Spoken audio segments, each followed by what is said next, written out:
Prime Minister. Yeah, thank you, Mr Speaker. Well, we've just heard from that great sycophant of billionaires, the Leader of the Opposition. All the lectures he's trying to run a politics of envy. When he was a regular dinner guest at Raheen, always there with Dick Pratt, sucking up to Dick Pratt. Did he knock back the Cristal? I don't think so. There was never a union leader in Melbourne that tucked his knees under more billionaires' tables than the Leader of the Opposition. He lapped it up. Oh yes, he lapped it up. Members on my he right. was such a sycophant, a social climbing sycophant, if ever there was one. There has never been a more sycophantic leader of the Labor Party than this one, and he comes here and poses as a tribune of the people. He, like Harbourside Mansions, he's yearning for one. He's yearning to get into Kirribilli House. You know why? Because somebody else pays for it. And just like he loved knocking back Dick Pratt's Cristal, justly look forward to living in luxury at the expense of the taxpayer. This man is a parasite.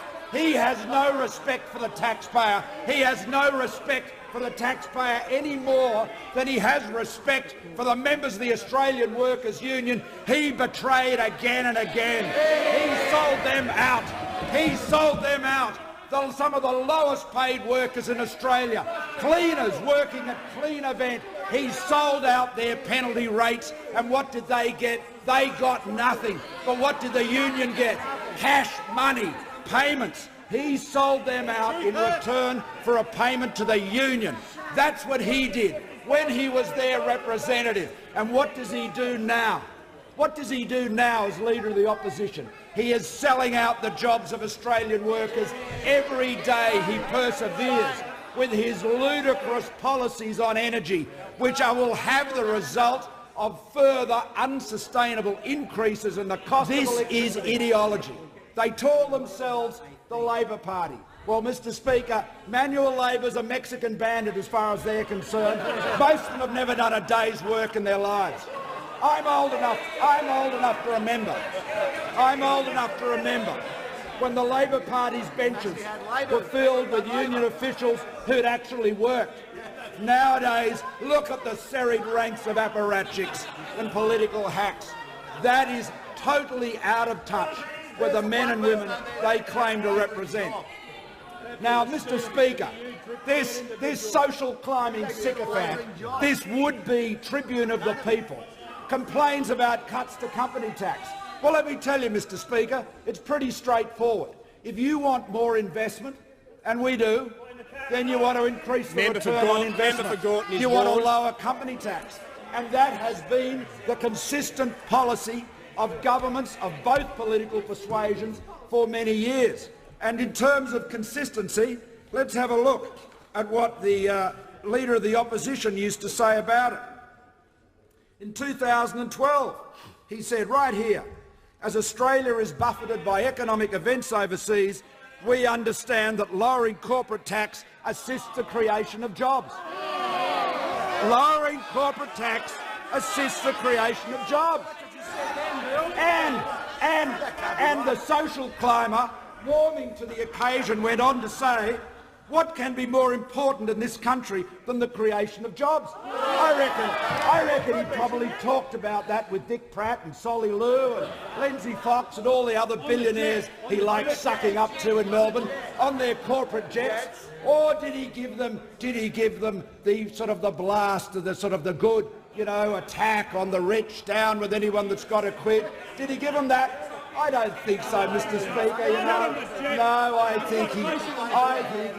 think he just sucked up to them, you know. I think he says one thing here and another thing in the comfortable lounge rooms of Melbourne, I reckon. I think we all know that. I think we know that. And then on company tax, he's quite an authority on it. The year before he said, cutting the company income tax rate increases domestic productivity and domestic investment. More capital means higher productivity and economic growth, and leads to more jobs and higher wages.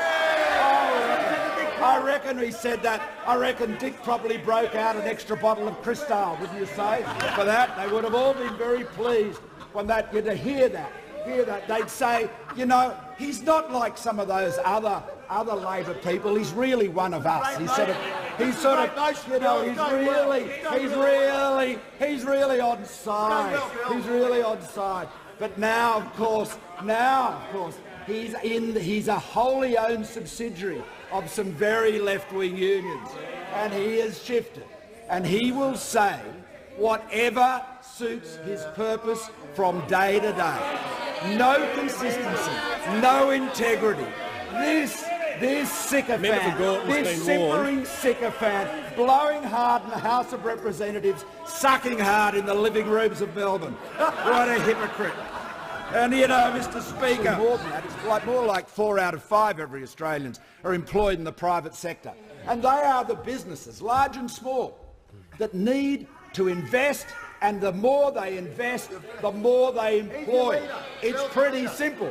He was right then.